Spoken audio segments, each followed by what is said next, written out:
Quando você está passando por um momento difícil, qual a sua primeira atitude?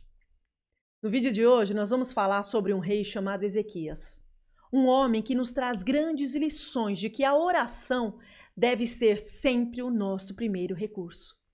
Eu sou a missionária Miriam Souza. Obrigado por visitar o meu canal. Pra que sofrer? Se Jesus Cristo te dá forças pra vencer, clame por Ele, só Ele pode te valer. No livro de Isaías 38, nos conta a história de Ezequias. Ezequias, ele foi reconhecido como um bom rei, um rei que confiou no Senhor e obedeceu os seus mandamentos. Mas diz a palavra que um dia ele ficou doente de uma enfermidade grave e mortal. Então Deus mandou Isaías recomendar a Ezequias que colocasse em ordem a sua casa, porque a doença que ele havia cometido levaria à morte. Imagina o desespero desse homem. O que nós podemos aprender com esta situação? O que o rei Ezequias fez quando recebeu a má notícia de sua morte?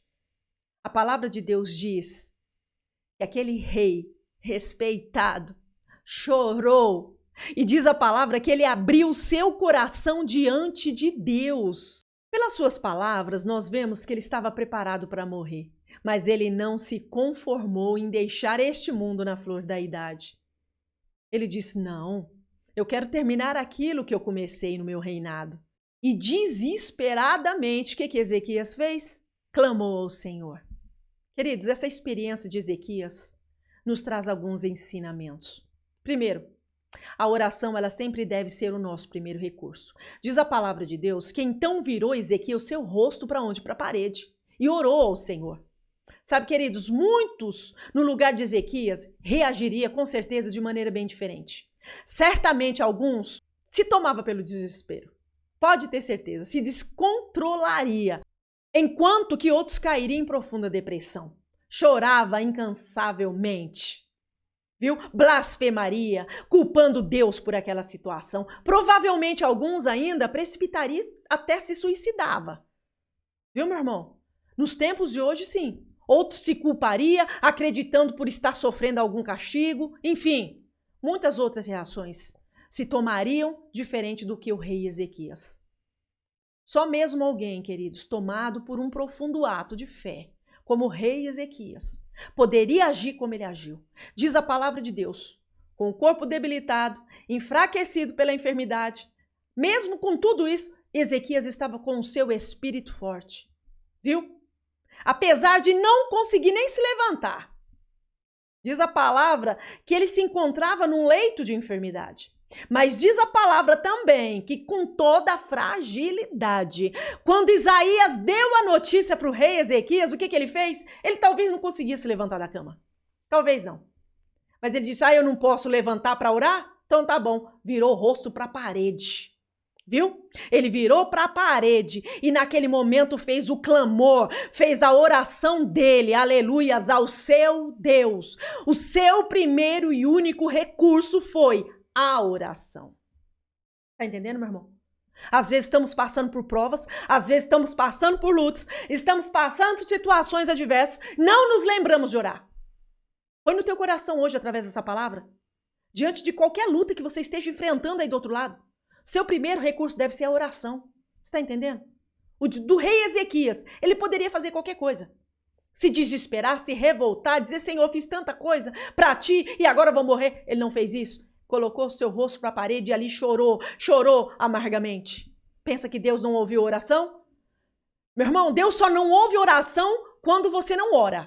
Mas se você orar com fé, meu irmão, crendo na vontade do Senhor, esperando a vontade do Senhor, Ele responde. O que mais aprendemos com o rei Ezequias?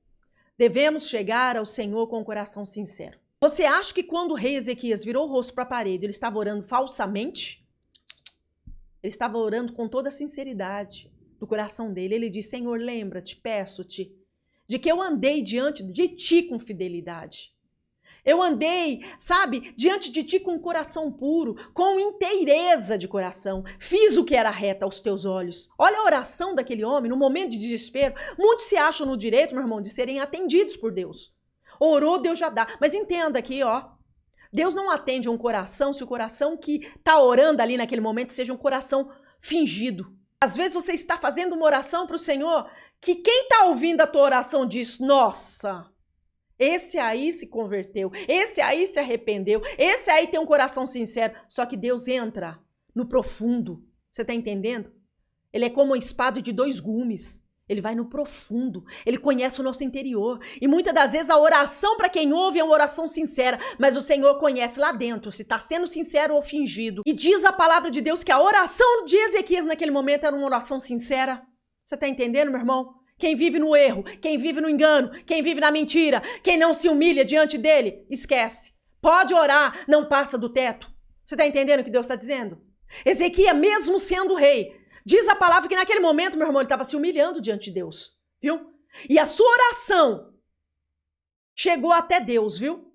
Porque diz a palavra que a oração de Ezequias foi ouvida. Você está entendendo, meu irmão? Tu tem pedido ao Senhor com um coração sincero? Salmista Davi era um homem segundo o coração de Deus. Mas no livro de Salmo 51:10 diz que salmista orava e dizia, Senhor, cria em mim um coração puro, renova em mim um espírito reto. Era a oração do salmista Davi. Você está entendendo? Um homem considerado segundo o coração de Deus. E às vezes não temos a humildade de reconhecer um erro. E ficamos escondendo, achando que estamos escondendo de Deus, só que de Deus não se esconde nada. Esconde de mim, esconde do vizinho, esconde da esposa, esconde do esposo, mas de Deus, meu irmão, nunca. Viu? Terceira coisa que devemos aprender. Diante da dor, não devemos nos calar. Mas devemos apresentar a nossa dor ao Senhor. Ezequias poderia se calar. Viu? Ah, o Senhor disse que eu tenho que morrer, então vou morrer. Virou o rosto para a parede, chorou muitíssimo. Chorar, meu irmão, não é sinal de fraqueza, não. Apresentar a sua queixa ao Senhor não é sinal de rebeldia, não, meu irmão. Nós podemos chorar sim, mas nós devemos apresentar ao Senhor a nossa dor, a nossa angústia, a nossa tristeza. Sabe por quê? Jó fez isso. Ele falou muitas vezes para o Senhor, ó, está doendo, estou sofrendo, não há espaço mais para dor, não há mais lágrima para se derramar. Olha a oração de Jó para Deus, viu? Acabou, secou a fonte. Isso não significa se rebelar contra Deus. Isso significa uma oração sincera diante de Deus. Viu, meu irmão? E o Senhor costuma olhar para o coração. Viu? Enquanto você olha para a aparência. O Senhor tem sondado corações, meu irmão. E diz a palavra, a oração de Ezequias. Eita, Deus mudou a situação. Antes mesmo do profeta Isaías, que trouxe a má notícia, chegar no pátio, Deus disse, volta lá. Eita, Deus. Diz para ele que eu vou acrescentar 15 anos de vida para ele. Você está vendo o poder da oração, meu irmão? Talvez como Ezequias, meu querido, você esteja enfrentando aí um drama, uma doença séria, uma doença grave, mas não tem tido o retorno que você esperava. Talvez você esteja vivendo o drama de um casamento machucado, destruído, cheio de incompreensão, não sei. Eu digo para você hoje, independente do que você esteja passando, o seu primeiro recurso deve ser a oração. Antes mesmo de Isaías sair do pátio, o Senhor Deus olhou para Isaías e disse, volta lá. A oração dele foi ouvida. Toma posse dessa palavra pro teu coração. Seu primeiro recurso, viu? Não é reclamar, não é murmurar, não é lastimar, não é perguntar, não é... Não. É a oração. Feche os teus olhos. Senhor, meu Deus e meu Pai, estamos diante da tua maravilhosa presença. Louvo, exalto e bendigo o teu nome na grandeza da tua santidade. Eu não sei o que essa pessoa está vivendo aí do outro lado. Eu não sei o que ela está passando. Não sei qual a situação. Nem me interessa, sabe, Senhor? Nem me interessa. Sabe por quê, Senhor? Eu não posso fazer nada por ela. Mas vai de encontro à sua petição. Talvez agora, neste exato momento, ela aprendeu com esta palavra que o nosso primeiro recurso deve ser a oração. E agora, Senhor, ela está orando comigo. Crendo no sobrenatural. Crendo na vitória dela. Então vai entrando, vai transformando, vai agindo com grande autoridade, como tu fez com o rei Ezequias. Em nome de Jesus, haja conforme a tua vontade e o teu querer na vida desta pessoa, porque eu tenho certeza, Senhor, que ela está orando diante de ti com um coração reto, um coração sincero, e a tua palavra diz que um coração quebrantado e contrito não desprezará, ó Deus. Obrigado por esta palavra tão poderosa. Tomei posse para minha vida e aprendi muito, Senhor. Visita lares, famílias, casamentos, enfermidades que aos olhos da pessoa não tem cura. Entra e haja. Eu creio no teu poder, Senhor. Eu oro e agradeço. Profetizo a vitória sobre a vida dessas pessoas em nome de Jesus. Que tudo seja feito à sua vontade, não a minha. Muito obrigada, Jesus, e graças a Deus. Queridos, que Deus abençoe sua vida. Não saia daqui deste canal sem dar o seu joinha, compartilhar, marcar os seus amigos. E outra coisa, se você ainda não é inscrito neste canal, te convido a se inscrever. Lembrando que de segunda a sexta-feira, 8h30 da manhã, neste mesmo canal, temos a Live da Fé. Tem sido bênção e vai ser bênção para a tua vida em nome de Jesus. Que Deus te abençoe poderosamente, viu? Em nome de Jesus, ó, não saia sem antes de ir nos comentários de dizer, missionária, como Deus falou comigo. E já aproveita, deixe seus pedidos de oração, porque eu vou estar intercedendo diante de Deus por cada pedido que estiver no comentário. Deus abençoe grandemente. Fique na paz do Senhor. Lembrando, a vitória é tua. Em nome de Jesus. Deus abençoe grandemente.